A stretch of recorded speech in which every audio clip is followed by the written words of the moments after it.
안식 후 첫날 새벽에 이 여자들이 그 준비한 향품을 가지고 무덤에 가서 돌이 무덤에서 굴려 옮겨진 것을 보고 들어가니 주 예수의 시체가 보이지 아니하더라. 이로 인하여 근심할 때에 문득 찬란한 옷을 입은 두 사람이 곁에 섰는지라. 여자들이 두려워 얼굴을 땅에 대니 두 사람이 이르되, 어찌하여 살아있는 자를 죽은 자 가운데서 찾느냐? 여기 계시지 않고 살아나셨느니라. 갈릴리에 계실 때에 너희에게 어떻게 말씀하셨는지를 기억하라. 인자가 죄인의 손에 넘겨져 십자가에 못 박히고 제3일에 다시 살아나야 하리라 하셨느니라. 한데 그들이 예수의 말씀을 기억하고 무덤에서 돌아가 이 모든 것을 11 사도와 다른 모든 이에게 알리니, 이 여자들은 막달라 마리아와 요한나와 야고보의 모친 마리아라. 또 그들과 함께 한 다른 여자들도 이것을 사도들에게 알리니라. 사도들은 그들의 말이 허탄한 듯이 들려 믿지 아니하나 베드로는 일어나 무덤에 달려가서 구부려 들여다보니 세마포만 보이는지라. 그 된 일을 놀랍게 여기며 집으로 돌아가니라. 하나님은 예수 그리스도의 부활을 통해서 우리 인생에, 여러분의 삶에, 저를 보시죠. 여러분의 삶에 소망을 주셨다는 것을 꼭 깨달을 수 있기를 바랍니다. 부활을 통해서 소망을 주신 것입니다. 여러분의 인생에 대하여 소망을 갖기를 원하시는 하나님의 마음을 담아 오늘 부활절 메시지를 여러분에게 전합니다. 인간의 가장 최후의 적인 죽음을 십자가와 부활로, 그죠? 이기신 이 사건은 다름이 아니라 소망의 사건이다 이 말이죠. 여러분, 오늘 우리가 살아가고 있는 이 세대는 자꾸 소망이 점점 더 이렇게 없어진다 그럴까? 그런 세대입니다. 1950년 6월 27일, 그러니까 6.25 전쟁이 발발한 직후에 전쟁을 취재하기 위해서 한 미국 신문기자가 대한민국에 왔습니다. 28세 여성인데 이름이 마그릿 하긴스라는 분이었어요.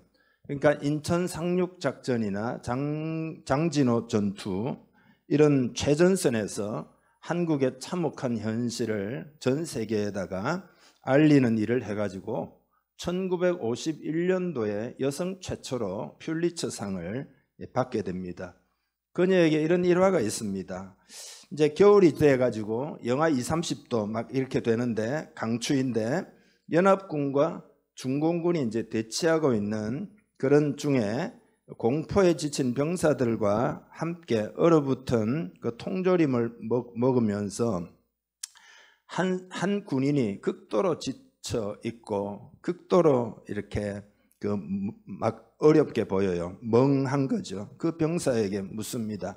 만일 제가 당신에게 무엇이든지 해줄 수 있는 그런 존재라면 제일 먼저 무엇을 구하겠습니까? 그러니까 이 병사가 한동안 말없이 이렇게 있다가 답하기를 이런 이야기예요. 저에게 내일을 주십시오. 내일을 달라 이거예요. 그러니까 따뜻한 옷이 아니었어요. 무슨 뭐 음식도 아니었어요. 내일이 필요하다 이거. 다시 말해서 소망을 갈구하고 있는 거죠. 나에게 소망을 좀 달라. 인간은 소망 없이 살 수 없습니다. 인간은 빵이 아니라 소망으로 먹고 삽니다. 소망을 먹고 삽니다. 그러니까 소망을 잃어버린 것은 마치 삶 자체를 잃어버린 것과 같습니다. 어느 골짜기에 작은 한 도시가 있었는데 정부에서 그곳에 그 수력 발전소를 세울 계획을 발표해 가지고 1년 반이 지나게 되면 그 마을은 완전히 수몰, 그러니까 물속에 잠기게 됩니다. 그런데 그 소식을 받은 후부터 그 도시가 황폐해지기 시작했습니다. 예를 들면 페인트 칠을 해야 되는데 뭐 이제 끝났으니까 페인트 칠도 안 하게 되고 고장난 것도 그대로 방치하고 사람들도 한둘 떠나기 시작합니다. 그런데 발전소 계획이 자꾸 미루어져 가지고 어느 날 신문 기자가 그 도시를 방문했는데 가보니까 도시가 말이 아니에요. 그 꼴이 엉망진창이에요. 그래서 한 주민에게 왜 도시가 이렇게 형편없이 되도록 그래도 좀 살아가고 있는데 좀 그냥 내버려 두느냐 물어보니까 뭐라고 답했을 것 같습니까? 미래가 없으니까요. 미래가 없으니까요.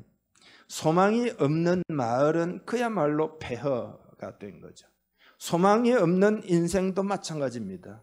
소망이 없는 인생은 파괴되고 마는 거란 말이죠. 망가지고 마는 거란 말이죠. 여러분, 덴마크의 철학자 키에르케고르가 절망은 죽음에 이르는 병이라는 유명한 말을 남겼잖아요. 절망, 끊을 절자에 바랄 망자잖아요. 바랄 것이 끊어져 버린 상태가 절망인데, 절망의 상태에 빠지면 인간은 우울증을 겪게 됩니다. 여러분, 요즘 이제 의료계에서, 특별히 이제 미국에서 인류를 위협하는 최고의 3대 질병, 아마 여러분 짐작하겠죠. 첫째가 암이고, 둘째가 심장병이고, 셋째가 우울증이다. 이렇게 보고 있습니다. 그러니까 우울증은 절망의 병이죠.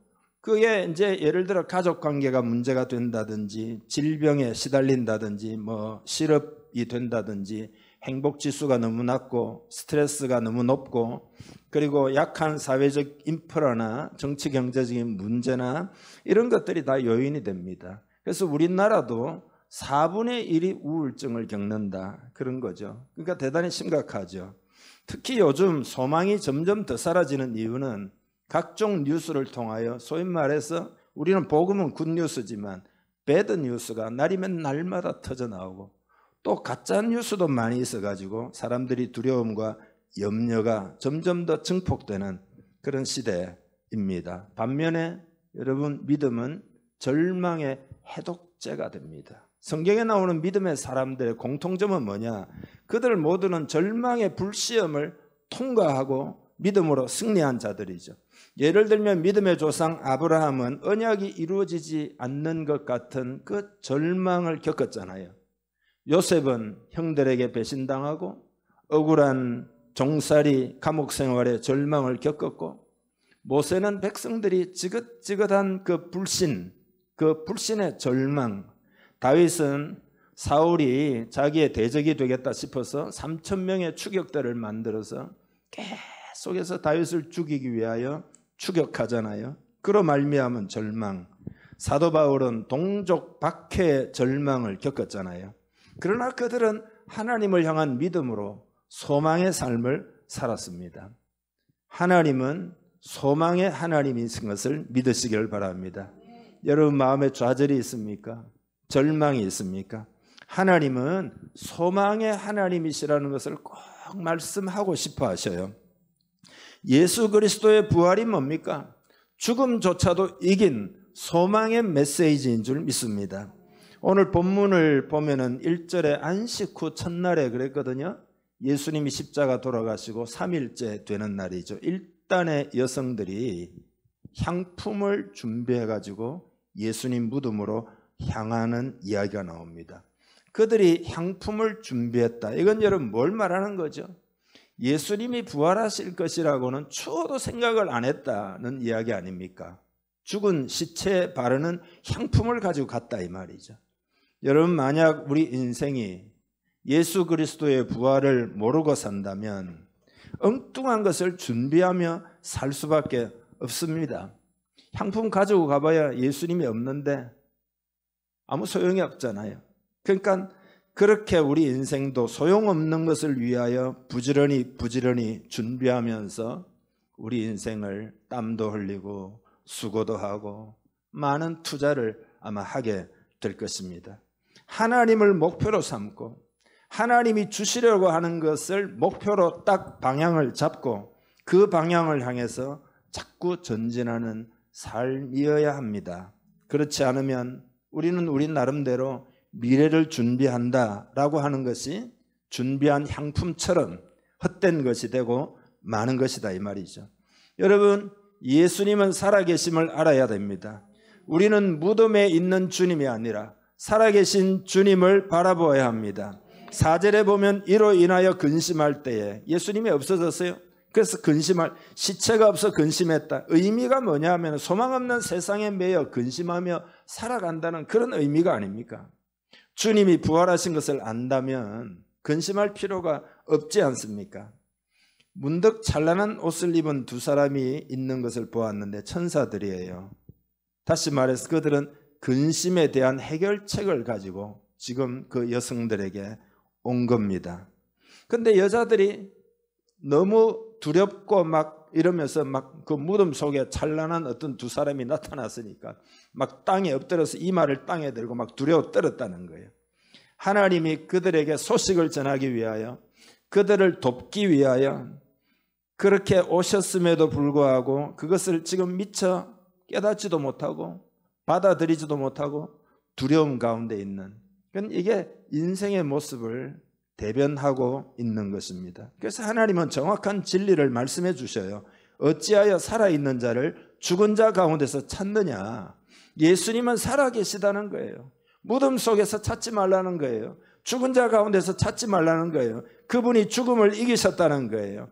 예수님을 잃어버리고 절망에 빠진 그들에게 놀라운 소식을 전한 거라 이 말이죠. 예수께서 살아나셨다. 여러분, 신앙생활이라는 것이 무엇입니까? 신앙생활, 어떤 이념을 쫓아가는 것입니까? 어떤 사상을 쫓아가는 것입니까? 부활하신 주님, 다시 말해서 주님이 살아계시다. 그분이 내 안에 오셔서 나와 함께 사시는 생활이 신앙생활인 줄 믿습니다. 죽음을 이기신 소망의 주님이 나를 도와주시고 나와 함께 인생의 문제를 풀어가면서 은혜를 부어주시는 것이 바로 신앙생활입니다. 주님이 부활하셨다는 말은 지금도 살아계시고 지금 여러분과 함께 계시다는 뜻입니다. 여러분의 삶의 죽음과 같은 것들을 생명으로 바꾸어 주신다는 뜻입니다. 만약에 여러분이 이것을 잘 모르고 만약 교회에 와서 앉아 있더라도 잘 모른다면 여러분에게는 어떻습니까? 진짜 소망이 아니라 육적인 것만 구하고 찾고 그렇게 살겠죠. 그러나 하나님이 말씀하시고 싶어하는 것은 영적인 차원이에요. 진짜 소망에 관한 이야기예요. 오늘 이 메시지를 여러분 마음에 들을 수 있기를 주님의 이름 축복합니다. 모든 종교는 죽은 사람과 죽은 사람의 교훈을 믿습니다. 유교는 죽은 공자와 그 교훈을 믿고, 불교도는 죽은 석가와 그의 교훈을 믿고, 회교도는 죽은 마호메트와 그의 교훈을 믿습니다. 그러나 우리는 부활하신 주님을 의지하며 살아계신 주님이 내 마음에 오셔서 나와 함께 하시고 살아계신 그분이 지금 말씀하시는 것을 듣고 따르는, 이것이 신앙생활이에요. 나와 함께 하시는 주님이다 말이에요. 그래서 6절에 보면 여기 계시지 않고, 이게 오늘 제목이죠. 무덤에 계시지 않다 이 말이죠. 주님을 죽은 자 가운데 찾지 않기를 바랍니다.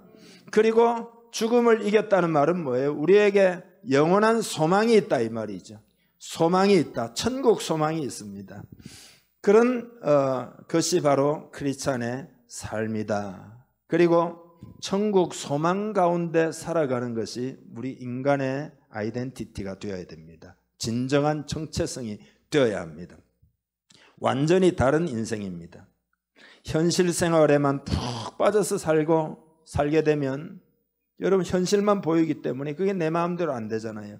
그러니까 무엇을 먹을까 무엇을 마실까 하는 가운데 세상에 치여가지고 소망을 다 잃어버리고 두려움 가운데 또 그것이 있어야 되겠다 생각해서, 그러나 그게 영원한 것이 아님에도 불구하고 소망 없는 것을 위하여 정신없이 살게 되는 거단 말이죠. 오늘 우리 그리스도인들도 잘 깨닫지 못하면 그렇게 살 가능성이 있습니다. 즉 살아있는 자를 죽은 자 가운데서 찾는 것이다 이 말이죠. 그래서 천사가 여인들에게 이렇게 이야기를 해요. 갈릴리에 계실 때에 너희에게 어떻게 말씀하셨는지를 기억하라. 갈릴리에 있을 때 뭐라고 말씀하셨죠? 인자가 십자가에 달려 죽고 3일 만에 살아나리라 이런 말씀하셨거든요. 그것을 기억하고는 제자들에게 빨리 달려가 가지고 무덤에 가봤더니 아무도 없고 주님도 계시지 않고, 그리고 천사가 나타났는데 갈릴리에 있을 때 한 이야기를 너희가 기억하라는 이야기를 들었다. 그 이야기를 하니까 그 제자들조차 뭐라고 했는가? 믿지 않았다. 허탄한 듯이 들려 믿지 아니했다. 이 말은 뭐죠? 쉽게 이야기하면 이 여자분들이 예수님의 죽음 때문에 너무 충격을 받아가지고 실성을 했구나, 이렇게 지금 생각했단 말이죠. 그 형편없는 생각이죠, 믿음의 관점에서 보면. 그렇지만 자기들은 온전하다고 생각하며 그렇게 말을 했다 이 말이죠. 오늘 지금도 진리를 믿지 않는 사람에게는 주님의 부활이 허탄한 이야기로 들릴 수 있습니다. 왜냐하면은 죽었다가 살아나는 일이 어떻게 있을 수 있느냐, 그렇게 딱 단정을 짓고 있으니까 예수를 믿을지라도 그거를 그냥 교리적인 것으로 종교적으로만 생각하는 경향이 있어요. 죽은 자는 살아날 수 없다는 일종의 패러다임에 매여 있는 거죠. 땅의 차원에 딱 묶여 있는 거죠. 그러니까 부활에 대해서는 전혀 마음을 열지 않는 거죠. 그러나 베드로는 예수님이 하신 말씀을 기억하고 그 영이 깨어가지고, 그리고 그 무덤으로 막 뛰어가가지고 달려가 보았다 이 말이죠. 여러분, 이 시대에도, 이 시대를 살아가는 우리들도 우리 자신들에게 한번 질문해 보아야 합니다. 살아계신 주님을 만나고 있는지, 살아계신 주님을 만나고 있는지. 만약에 그렇다면 어떤 죽음과 같은 어려움을 겪어도 우리는 소망을 가질 수가 있습니다. 그죠? 그분이 죽음을 이기셨고 그분이 나와 함께 하시기 때문이죠. 죽음을 이기는 소망이 여러분에게 있는지 자신을 한번 돌아보기를 바랍니다. 부활신앙으로 죽음과 같은 것도 이길 수 있는 그 소망이 여러분에게 넘쳐나고 있는지, 소망이 넘치기를 축복합니다. 우리는 하나님이 하신 일들을 크게 여길 줄 알아야 합니다. 하나님이 하신 일들을 크게 여겨야 합니다. 그게 믿음이에요. 그러면 소망이 넘치게 됩니다. 부활도 마찬가지죠. 교리적으로는 기가 막히게 잘 압니다. 부활절 그러면 세상 사람들도 압니다. 그렇지만 부활의 신앙으로 소망 가운데 살아가는 사람은 그리 많지를 않습니다. 세상의 삶 가운데 이리 치이고 저리 치여서 절망 가운데 낙심하고 나의 미래가 있을 것인가, 그냥 뭐 열심히 한번 살아보지, 이런 정도로 산다 이 말이죠. 그러나 부활하신 주님을 붙들면 어떤 기적도 일어날 수 있습니다. 죽음을 이기셨기 때문입니다. 이것을 우리 공동체가 경험해야 될 때입니다. 부활하신 주님이 나와 함께 한다면 어떤 우울함도 극복할 수가 있습니다. 어떤 두려움도 극복할 수가 있습니다. 어떤 어두움도 헤쳐나갈 수가 있습니다. 어떤 시련도 극복할 수가 있습니다. 젊은 시절에 에드워드라고 하는 청년이 캐비넷 만드는 공장 다녔거든요. 양철로. 근데 열등의식과 반항심과 원망 등에 사로잡혀 있었어요. 내가 겨우 이런 공장에서 망치나 두들기면서 내 인생을 살아야 하나. 그래서 자기 인생은 아무 소망이 없다고 탄식을 하는 겁니다. 어느 추운 겨울날 런던 거리를 배회하던 그가 자그마한 교회에 들어가게 됩니다. 근데 그날따라 목사님이 거듭남에 대해서 예수 믿으면 거듭나게 된다, 본 어게인 한다 라는 메시지를 전하고 있었는데, 그 말씀, 자기의 신세가 너무 처량하니까 소망이 없으니까 자꾸 귀에 들리기 시작했어요. 그러다가 나는 거듭나야 한다, 내 인생 이대로 살 수가 없다, 나는 반드시 새로 태어나야 한다, 거듭나야 한다는 강한 소원이 일어나게 되고, 그 순간 성령님이 그에게 임했고 그는 드디어 예수님을 영접하고 말 그대로 다시 태어나게 되었습니다. 그러고 난 다음에 일기에 이렇게 기록을 했습니다. 내 망치는 이제 노래하며 춤을 춘다. 그리고 내 눈동자에는 생기가 돌고 내 마음속에는 생수가 솟는다. 부활하신 예수님이 내 마음에 오셨기 때문이다. 그러니까 여러분, 이렇게 거듭나고 예수 그리스도가 그 삶을 주장하면 완전히 다른 인생이 된단 말이죠. 당시에는 그냥 그대로 캐비넷 공장 다녀요. 그러나 망치가 춤을 춘다 이거 아니에요. 소망이 생겼다 이 말 아니에요. 그 영혼의 변화가 있었다, 그런 이야기예요. 행복한 일꾼이 되었습니다. 일하면서도 찬송 부르고 일하는 보람이 생기고, 그러니까 일의 능률도 오르고, 그리고 사람들에게 점점 인정받기 시작해요. 그러다가 결국은 성공적인 사업가가 되었습니다. 그리고 그게 끝이 아니에요. 이분이 자신을 거듭나게 하신 주님께 감사하면서 교회도 짓고, 그리고는 주님을 위해서 아낌없이 드리고, 그리고는 이 사람이 결국은 목사가 되었어요. 많은 사람들에게 복음을 전했어요. 그리고 하나님이 자기 인생을 변화시킨 것을 감사해 가지고 찬송시를 쓰게 되었습니다. 그게 찬송가 539장. 제가 읽어드릴게요. 이 몸의 소망 무언가 우리 주 예수뿐일세. 우리 주 예수 밖에는 믿을 이 아주 없도다. 굳건한 반석이시니 그 위에 내가 서리라. 그 위에 내가 서리라. 무섭게 바람 부는 밤 물결이 높이 설렐 때 우리 주 크신 은혜에 소망에 닻을 주리라. 굳건한 반석이시니 그 위에 내가 서리라. 그 위에 내가 서리라. 그 다음 3절은 이렇게 되어 있습니다. 세상에 믿던 모든 것 끊어질 그날 되어도 구주의 언약 믿사와 하나님의 약속 믿는다 이 말이죠. 내 소망 더욱 크리라. 4절은 바라던 천국 올라가 하나님 전에 배울 때 구주의 의를 힘입어 어여시 앞에 서리라. 하나님 앞에도 우리는 어여시 담대히 서게 된다. 굳건한 반석이시니 그 위에 내가 서리라. 그 위에 내가 서리라. 소망의 인생이 된 거죠. 여러분 잘 한번 생각해 보십시오. 1980년 3월 프랑스 파리의 브루세 병원에 한 세기를 떠들썩하게 됐던 최고의 지성인, 여러분 실존주의 철학가 사르트르가 입원을 했습니다. 요독증과 폐수종으로 입원을 했는데 한 달 동안 병원에서 의사와 간호사에게 고함을 막 지르고 방문한 사람들에게도 막 발악을 하고 한 것은 잘 알려진 사실입니다. 거의 동물 같은 행동을 보여줬다는 겁니다. 그는 죽음에 대한 공포와 불안 때문에 자기 병명이 도대체 뭐냐 하는 것을 자기 아내에게 묻지를 못합니다. 그리고 그 아내도 그 똑같은 공포 때문에 그 남편에게 병명을 알려주지를 않았습니다. 그 아내도 당대의 최고의 지성인이었어요. 시몬느 드 보부아르라고 하는 이분도 역시 엄청난 지성인인데, 근데 세상은 그런 거예요. 사르트르가 논문을 쓰면서 강연하고 주장하던 게 뭐냐? 실존, 인간 실존의 자유를 주장했거든요. 근데 말년에 보니까 완전히 이율배반적인 삶에 많은 세상이 충격을 받았어요. 한 신문사의 독자 투고란에 실린 글이 화제가 되었는데 그 사람의 요지는 이거예요.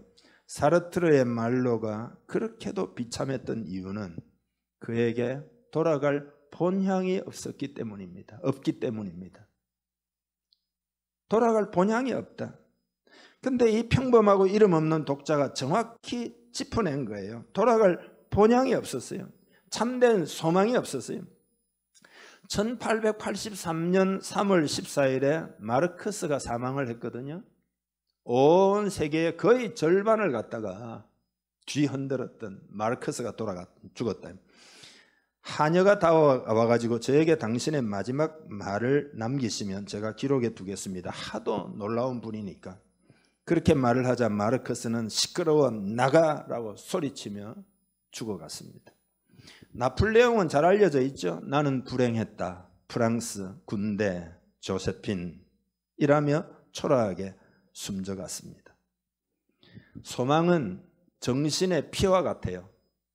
우리 인간의 피가 있어야 육체도 사는데 소망은 인간의 마음에 생명을 주는 그런 정신의 피다 이 말이죠. 이들의 죽음과는 180도 완전히 다른 죽음이 있는데 사르트르가 죽을 때쯤 죽은 분입니다. 이분은 이제 미국 연방 상원의 그 채플린이라 그러죠. 목사였고 워싱턴 DC에 있는 뉴욕 스트리트 장로교회 담임이었는데요. 이분이 유명한 분입니다. 피터 마샬이라고 하는 분이에요. 세상을 떠날 때 눈물을 흘리는 아내를 향하여 딱 빙그레 웃으면서 이 이야기를 했습니다. 딴 거 없어요. 특별 안 해요. 근데 특별합니다. 미소를 지으면서 천국에서 다시 만납시다. 천국에서 다시 만납시다. 그의 전기가 아내에 의해서 기록이 되었고 그리고 영화로도 만들어지고 연극으로도 만들어져 가지고 오스카상 그 각본상 수상을 받지는 않았지만은 그 후보로 선정되기도 했습니다. 여러분 한마디로 주님이 우리를 위하여 하신 일을 크게 여길 줄 알아야 됩니다. 부활하신 그 사건의 의미를 크게 깨닫고 우리 마음의 소망을 회복해야 합니다. 이 이야기를 하고 마무리를 지으려고 하는데요. 옛날에 말입니다. 옛날에는 그 미국 한번 다녀오는 게 큰 자랑거리였어요. 그래서 서울에도 한번 제대로 못 간 시골 목사님이 계셨는데 어떻게 기회가 나가지고 한 달 동안 미국 여행을 다녀오셨어요. 가보니까 옛날이니까 모든 게 신기하고 있잖아요. 너무 기대하고 가가지고 막 보니까 막 다 신통방통해요. 한국에 돌아와가지고 이분이 설교할 때마다 내가 미국에 있을 때, 내가 미국 구경 갔을 때 계속 미국 이야기만 해요. 얼마나 자랑하고 싶으면. 특별히 이제 문제는 부흥 강사로 이분이 초청받아서 다른 교회 가면 3박 4일을 미국 이야기만 해요. 설교하다가. 예. 근데 이제 노회가 있잖아요. 그죠? 노회. 교회들이 모인 노회. 우리도 한 300개 교회가 모인 노회가 있잖아요. 노회에서 무슨 행사를 하잖아요. 근데 이분이 이제 그 위치가 설교를 할 위치예요. 근데 하도 미국 이야기를 하니까 설교 안 시키고 있잖아요. 축도만 해주세요. 이제 이렇게 됐어요. 축도만 해주세요. 설교가 다 끝나고 축도하러 올라오시더니 축도를 이렇게 하셔요. 지금은 내가 미국에 있을 때 함께 하셨던 우리 주 예수 그리스도의 은혜와 미국에 있을 때 함께 하셨던 우리 하나님 아버지의 사랑과, 그러니까 노예 행사하다 말판에 막 폭소가 터져 나오고 난리예요. 미국 한번 갔다 온 게 그렇게 옛날에 자랑스러웠는데 여러분, 우리는 천국 갈 거예요. 그리고 하나님 안에서 살아가는 것이 얼마나 놀라운 삶인지, 예? 미국 자랑하듯이 여러분 날마다 자랑해야 됩니다. 예. 절망과 소망의 차이가 어디서 나는가 하면 딱 이겁니다. 절망은 나만 보면 절망이에요. 왜냐하면 내가 세상의 문제를 다 해결할 수 없기 때문에, 내 뜻대로 되는 게 단 하나도 없기 때문에 나만 보면 절망해요. 나에게 초점을 맞추고 나의 힘과 나의 지혜와 나의 능력을 의지하고 살면 마침내 인간의 한계 앞에 무릎 꿇는 날이 오게 됩니다. 나이 들고 힘도 사라지고 있던 것도 없어지고 가까이 있는 사람들도 떠나고, 모든 인생이 그래요. 예외가 없습니다. 여러분 그렇게 사시겠습니까? 소망은 어떻게 소망이냐? 하나님을 보면 소망이 생깁니다. 예수 그리스도를 보내신 하나님을 보면 소망이 생깁니다. 부활하신 주님을 바라보면 소망이 생깁니다.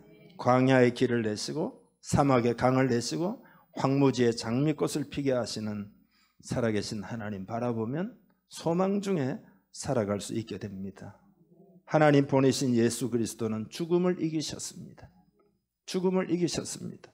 그분은 소망의 주님이신 줄 믿습니다. 엠마오로 가는 두 제자 이야기가 성경에 나오죠. 그들이 성경은 잘 알고 있었지만 예수님이 살아계시다는 생각을 전혀 못했습니다. 실망해가지고 그분이 우리의 희망이었는데 십자가에 처형되고 말아서, 십자가에 처형되고 죽고 말아서 절망 가운데 있을 때 부활하신 주님이 그들에게 나타나셨죠. 그러면서 뭐라고 이야기하느냐? 미련하고 더디 믿는 자들아. 사랑의 마음입니다. 지극히 사랑하면서 미련하고 더디 믿는 자들아. 부활하리라고 하신 말씀을 기억하라 이 말이죠. 믿고 소망 중에 살아라, 그런 이야기죠. 여러분 이 시간 저와 함께 기도하는 시간을 좀 갖겠는데요. 이렇게 여러분이 고백하면 좋겠습니다. 주님, 내 인생에는 소망이 필요합니다. 나는 소망이 필요합니다. 부활의 주님, 살아계신 주님, 소망의 주님이 내 마음에 오셔서 나를 구원하시고 그리고 또 충만히 임하셔서 나의 소망이 되어 주옵소서.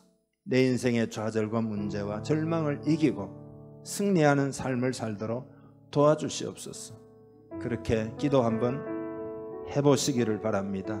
여러분 각자가 다 함께 좀 기도하는 시간을 가지겠습니다. 말씀드린 대로 우리 주님께 기도합시다. 소망의 주님이 내 마음에 충만히 임재해달라고 마음을 열고 영접합니다. 오셔서 역사해 주옵소서. 천국 소망 가지고 살고 예수님을 소망으로 삼고 살아가는 내 인생 되게 하시옵소서.